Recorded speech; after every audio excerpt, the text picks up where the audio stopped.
Doctor, ಈಗ ಎಲ್ರಿಗೂ ಒಂದು ಕನ್ಫ್ಯೂಷನ್ಸ್ ಇರುತ್ತೆ. ಏನು ಅಂತಂದ್ರೆ ಬೇಸಿಗೆಗಾಲ ಬಂದರೆ ಸಾಕು ತಂಪು ಪಾನೀಯಗಳ ಹತ್ರ ಮೊರೆ ಹೋಗುವಂಥದ್ದು ಹೆಚ್ಚಾಗಿರುತ್ತೆ. ಜೊತೆಗೆ ಫ್ರಿಡ್ಜ್ಗಳಲ್ಲಿ ಕೋಲ್ಡ್ ನೀರನ್ನು ಇಟ್ಕೊಂಡು ಕುಡಿಯುವಂಥ ಸಾಧ್ಯತೆ ಇರುತ್ತೆ. ಇದು ಆರೋಗ್ಯಕ್ಕೆ ಒಳ್ಳೆಯದಾ ಬೇಸಿಗೆ ಕಾಲದಲ್ಲಿ ಆಗಿರ್ಬೋದು, ಅಥವಾ ಈಗ ನಾರ್ಮಲ್ ದಿನಗಳಲ್ಲಾದ್ರೂ ಆಗಿರ್ಬೋದು, ಆದರೆ ಹೆಚ್ಚಾಗಿ ಬೇಸಿಗೆ ಕಾಲದಲ್ಲಿ ಕುಡಿಯೋದ್ರಿಂದ ಇದೂ ಸಹ ಎಫೆಕ್ಟ್ ಆಗುತ್ತಾ ಆರೋಗ್ಯಕ್ಕೆ ಅಂತ? ಇಲ್ಲ, ಡೆಫಿನೆಟ್ಲಿ ಅಮ್ಮ. ಫ್ರಿಜ್ಜಿನಲ್ಲಿ ಏನಾಗುತ್ತೆ ಗೊತ್ತಮ್ಮ, ಅದನ್ನೊಂದು ತಂಗಳ ಪೆಟ್ಟಿಗೆ ಅಂತೀವಿ ನಾವು. ಅದರೊಳಗೆ ಅನ್ಫಾರ್ಚುನೇಟ್ಲಿ ನೀವು ಫ್ರಿಜ್ನಲ್ಲಿ ಇಟ್ಟಿರೋದ್ರೊಳಗೆ ಸಪೋಸ್ ವೈರಸ್ಸು ಬ್ಯಾಕ್ಟೀರಿಯಾ ಇದ್ರೆ ಮಲ್ಟಿಪ್ಲೈ ಆಗ್ತವೆ. ಅಲ್ಲ, ತಣ್ಣೀರು ಕುಡಿಯೋದ್ರಿಂದ ಆರೋಗ್ಯಕ್ಕೆ ಏನಾದರೂ ಡೇಂಜರ್ ಹಂಗೇನಿಲ್ಲ. ಬಟ್ ನಮಗೆ ಪೋರ್ಟಬಲ್ ವಾಟರ್ ಅಂತೀವಿ, ಕುಡಿಯಲಿಕ್ಕೆ ಯೋಗ್ಯವಾದ ನೀರು ಅಂದರೆ ಕಾಯಿಸಿ ಆರಿಸಿದ ನೀರು. ಸೊ ಯಾವಾಗಲೂ ಕೂಡ ಫ್ರಿಜ್ನೊಳಗಿರೋದನ್ನೇ ಇದು ಮಾಡ್ತೀನಿ, it is not advisable. Natural ಆಗಿರೋದನ್ನು ಕುಡೀರಿ ಅಂತ ಹೇಳ್ತೀವಿ. ಅದರೊಳಗೆ ಆಹಾರವನ್ನು ಬೇಸಿಗೆಯಲ್ಲಿ ನೀವು ಮಾಡಿ 3 ದಿನ ಫ್ರಿಜ್ಜಲ್ಲಿ ಇಟ್ಟು ತಿರುಗಿ ಬಿಸಿ ಮಾಡಬೇಡಿ, ಅದು ನಾಟ್ ಅಡ್ವೈಸಬಲ್. ಸೊ ಅದು ಒಂದು. ಕಾಯಿಲೆಗಳ ಬಗ್ಗೆ ಭಾಳ ಇಂಪಾರ್ಟೆಂಟ್. ಈ ಬೇಸಿಗೆಯಲ್ಲಿ ಕೆಲವು ಕಾಯಿಲೆಗಳಿದ್ದಾವೆ. ಆಮೇಲೆ ಈ ತಂಪು ಪಾನೀಯಗಳು ಹೇಳಿದ್ರಲ್ಲ ನೀವು, ರೋಡ್ ಸೈಡ್ ಕುಡಿತಾರಲ್ಲ, ಸರಿಯಾಗಿ ಪ್ರಿಸರ್ವ್ ಮಾಡಿದರೆ ದಯವಿಟ್ಟು ಅದರೊಳಗೆ ಏರೇಟೆಡ್ ಡ್ರಿಂಕ್ಸು, ಈ ಕೋಲಾ ಇಂಥವೆಲ್ಲ ಕುಡಿತೀರಲ್ಲ, ಅನ್ಯಾಚುರಲ್ ಡ್ರಿಂಕ್ಸ್ನ ದಯವಿಟ್ಟು ಅವಾಯ್ಡ್ ಮಾಡಿ. ನ್ಯಾಚುರಲ್ ಡ್ರಿಂಕ್ಸು ನೀವು ಮನೆಯಲ್ಲೇ ಜ್ಯೂಸ್ ಮಾಡ್ಕೊಂಡು ಕುಡಿತೀನಿ ಅಂದರೆ ಕುಡೀರಿ. ಬಟ್ ಆ್ಯಕ್ಚುಲಿ ನಾನು ಹೇಳೋದು ಒಬ್ಬ ಗ್ಯಾಸ್ಟ್ರಾಂಟ್ರಾಲಜಿಸ್ಟ್ ಆಗಿ, ನಿಮಗೆ ಜ್ಯೂಸ್ ಎಷ್ಟು ಇಂಪಾರ್ಟೆಂಟು, ಫೈಬರ್ ಅಷ್ಟೇ ಇಂಪಾರ್ಟೆಂಟು. ದೇವರು ಅಲ್ಲಿ ಕೊಟ್ಟಿದ್ದಾನೆ, ಹಣ್ಣುಗಳನ್ನ ತೊಳೆದು ಕವರ್ಕೊಂಡು ತಿನ್ನಿ. ಆ್ಯಪಲ್ ಆಗಲಿ, ಮ್ಯಾಂಗೋ ಆಗಲಿ, ಇದು ಮ್ಯಾಂಗೋ ಸೀಸನ್.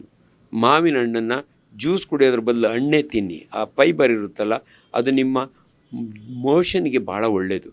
ತುಂಬ ಜನಕ್ಕೆ ಮಲಬದ್ಧತೆ, ಅದರೊಳಗೆ ಎಲ್ಡರ್ಲಿ ಪೀಪಲ್ಸು ಮೋಷನ್ನೇ ಆಗಲ್ಲ ಡಾಕ್ಟ್ರೇ ಬೇಸಿಗೆ ಒಳಗೆ ಅಂತಾರೆ. ದಯವಿಟ್ಟು ನಿಮಗೆ ಮೋಷನ್ ಆಗಬೇಕಾದ್ರೆ ರಿಕ್ವೈರ್ಮೆಂಟ್, ಜನಗಳು ಒಂದು ತಪ್ಪು ತಿಳುವಳಿಕೆ ಇದೆ. ಚೆನ್ನಾಗಿ ಡೈಜೆಷನ್ ಆದರೆ ಚೆನ್ನಾಗಿ ಮೋಷನ್ ಆಗುತ್ತೆ ಅನ್ಕೋತಾರೆ. ಇದು ತಪ್ಪು ಭಾವನೆ ನಿಮ್ಮದು. ನಿಮಗೆ ಮೋಷನ್ನ ಚೆನ್ನಾಗಿ ಆಗಬೇಕು ಅಂದರೆ ನೀವು ತಿನ್ನುವ ಆಹಾರದಲ್ಲಿ ಫೈಬರ್ ಅಂದರೆ ನಾರಿನ ಅಂಶ. ಇವಾಗ ಚೇಪೆ ಹಣ್ಣು ತಿಂತೀರಿ, ಚೇಪೆ ಕಾಯಿ ತಿನ್ನಿ ಅಂತೀನಿ ನಾನು. ಆ ಬೀಜಗಳಿರ್ತಾವಲ್ಲ, ಅದು ಕರಗೋದಿಲ್ಲ, ಅದು ಫೈಬರ್ ಅಂತೀವಿ. ಮೋಷನ್ ಆಗಲಿಕ್ಕೆ ಇವೆಲ್ಲ ಭಾಳ ಇಂಪಾರ್ಟೆಂಟ್. ರಾಗಿ ಮುದ್ದೆನ ಭಾಳ ಜನ ಗಟ್ಟಿ ಮೋಷನ್ ಆಗಲ್ಲ, ಚಪಾತಿನ ಅದು ಹೀಟು, ದಯವಿಟ್ಟು ಇವನ್ನೆಲ್ಲ ಬಿಟ್ಟುಬಿಡಿ. ರಾಗಿ ಮುದ್ದೆ ಒಳಗೆ ಫೈಬರ್ ಇರುತ್ತೆ. ಆದ್ದರಿಂದ ದಯವಿಟ್ಟು ಇಷ್ಟು ದಪ್ಪ ಮುದ್ದೆ ಇದ್ದರೆ ಇಷ್ಟು ಸೊಪ್ಪು ತರಕಾರಿಗಳು, ಇಷ್ಟಾಗಲ್ಲ ಚಪಾತಿ ಇಷ್ಟು ಸೊಪ್ಪು ತರಕಾರಿಗಳು. ಇನ್ನೊಂದು ಭಾಳ ಜನಗಳ ತಪ್ಪು ಕಲ್ಪನೆ, ಕೋಳಿ ತಿಂದರೆ ಹೀಟ್ ಆಗುತ್ತೆ, ಪೈಲ್ಸ್ ಬರುತ್ತೆ, ಮೋಷನ ಬ್ಲಡ್ ಹೋಗುತ್ತೆ, ಎಕ್ಸಸ್ ಆಫ್ ಹೀಟು. ಇವೆಲ್ಲ ನಿಮ್ಮ ಭಾಷೆ, ನಮ್ಮ ಮೆಡಿಕಲ್ನಾಗ ಹಂಗಿಲ್ಲ. ಕೋಳಿಗೂ ಪೋರ್ಕ್ಗೂ ಡಿಫ್ರೆನ್ಸ್ ಇಷ್ಟೇ. ಪೋರ್ಕ್ ಮಟನ್ನಲ್ಲಿ ಫೈಬರ್ ಜಾಸ್ತಿ, ನಿಮಗೆ ಮಲಬದ್ಧತೆ ಆಗಲ್ಲ. ಚಿಕನ್ನಲ್ಲಿ, ಸ್ಕಿನ್ ಔಟ್ ಚಿಕನ್ನಲ್ಲಿ ನಿಮಗೆ ಫೈಬರ್ ಇರಲ್ಲ, ಮಲಬದ್ಧತೆ ಆಗುತ್ತೆ. ನೀವು ಖುಷಿಯಿಂದ ಕೋಳಿ ತಿನ್ನಿ, ಆದರೆ ಸಲಾಡ್ಸ್ ತಿನ್ನಿ, ಸೌತೆಕಾಯಿ, ಮೂಲಂಗಿ, ಟೊಮೊಟೊ, ಇಂಥವನ್ನೆಲ್ಲ ಭಾಳ ಇಂಪಾರ್ಟೆಂಟು. ದಿನನಿತ್ಯದ ನಮ್ಮ ಆಕ್ಟಿವಿಟೀಸ್ ಇವು.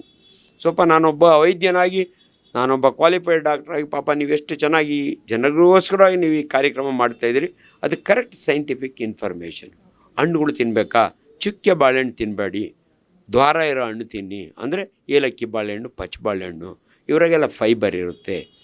ಆ್ಯಪಲ್ನ ಡಾಕ್ಟ್ರೇ ಅದನ್ನು ವ್ಯಾಕ್ಸ್ ಹಾಕ್ಬಿಟ್ಟಿರ್ತಾರಲ್ಲ, ಚೆನ್ನಾಗಿ ತೊಳೆದು ತಿನ್ನಿ. ಎಲ್ಲ ಹಣ್ಣುಗಳಿಗೂ ಚರ್ಮ ಸುಳಿಬೇಡಿ. ಈ ಜನಗಳು ಇದೊಂದು ಸೌತೆಕಾಯಿಗೂ ಚರ್ಮ ಸುಳಿತಾರೆ, ಏನೋ ಬಾಳೆಹಣ್ಣು ಸುಳಿಬೇಕು. ನಾನು ಒಬ್ಬ ವೆಟರ್ನರಿ ಡಾಕ್ಟ್ರ್ ನೋಡಿದ್ದೀನಿ, ವಾಸ್ ಎ ಗೈನಕಾಲಜಿ. ಬಾಳೆಹಣ್ಣನ್ನು ಅವ್ರು ಹಂಗೆ ಸುಳಿದಿರೇ ತಿನ್ನೋರು. ಅಂದರೆ ದಟ್ ಈಸ್ ಆಲ್ಸೋ ಇಂಪಾರ್ಟೆಂಟ್ ಅಂತ. ಇದು ಜನಗಳಿಗೆ ಅರಿವು ಇರಬೇಕು. ಅದಕ್ಕೋಸ್ಕರ ದಯವಿಟ್ಟು